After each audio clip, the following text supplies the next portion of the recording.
What's up mga idol? Terra Firma, inoffer si Wami Chongson sa Hinebra. Pero bago mo sana ipagpatuloy ang panonood mo, ay huwag mong kalimutan na mag-subscribe bilang suporta sa aking YouTube channel. Maraming salamat idol. Bago natin pag-usapan si Chongson, may mabigat na balita muna tayo tungkol kay Keith Dotto. Para sa mga hindi nakakaalam, siya yung rookie na pinatawas ng Rain or Shine, dahil sinabi ni Coach Yeng na nagkakaroon nga daw ito ng sakit kapag maglalaro na. Nagtataka nga si Coach Yeng kung bakit ganito ang nangyayari sa rookie nila. Kaya naman ang ibang mga fans ay napapaisip na baka ginagawa lang ni Keith ito para makalipat sa ibang teams, pero hindi pala ganito ang dahilan. Ayon kasi sa agent mismo ni Keith Dotto, nagkaroon daw ito ng pneumonia. At 4 na araw nga daw itong na-confine sa ospital, nakalabas na daw ito kaya nagpapagaling at nagpapa-recover na lang siya ngayon.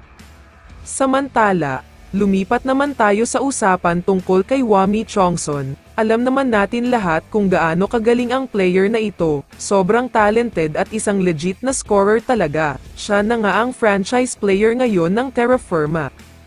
Pero sino ba naman ang mag-aakala ng franchise player pala ng isang team ay bibitawan pa rin? Ayon kasi sa source, inoffer daw ng Terra Firma itong si Wami Chongson sa Hinebra kapalit ni Jeremiah Gray at 2 first-round pick. Hindi na daw kasi masaya ang Terra Firma sa performance na pinapakita ngayon ni Chongson, at sa nakikita nila ay tila hindi na daw ito nag-improve. Medyo bumaba nga rin daw ang productivity nito ngayon.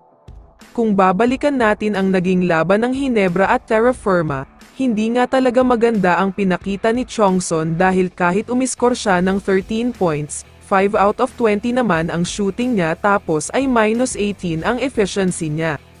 Sa kabilang banda naman, injured itong si Jeremiah Gray, kaya naman maraming mga fans ang siguradong magtatanong kung paano makikinabang ang Terra Firma dito. Lalo pat malaki ang posibilidad na hindi na katulad ng dati kapag nagbalik si Gray.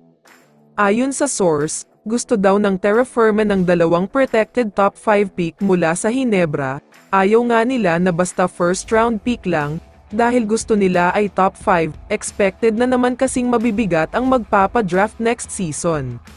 May mga analyst pa nga ang nagsasabi na siguradong mas mabigat ang mga kasama next season tulad nina Justin Baltazar, Jerome Lastimosa at iba pang magagaling na Phil-Am, kaya naman pinaghahandaan na daw talaga ito ng Terra Firma Jeep.